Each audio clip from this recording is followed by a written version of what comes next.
So we gather here to celebrate the Center for Biotechnology at Generation Park in the biomanufacturing training program, which we'll speak about later today at the South Campus.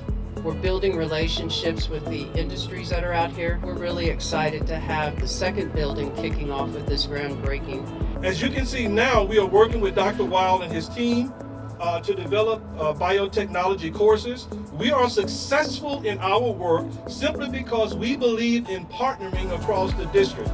We partner with ISDs, we partner with industry partners, and the community at large. This new facility will be a hub for learning, for collaboration, and the exchange of ideas, where people will come together to deepen their understanding of biomanufacturing. I think we're a bright shining star in the United States, offering an opportunity or access to opportunity that other cities and other regions just don't provide the way that we do in Houston. This center represents a firm commitment to shaping the future of biomanufacturing in Houston.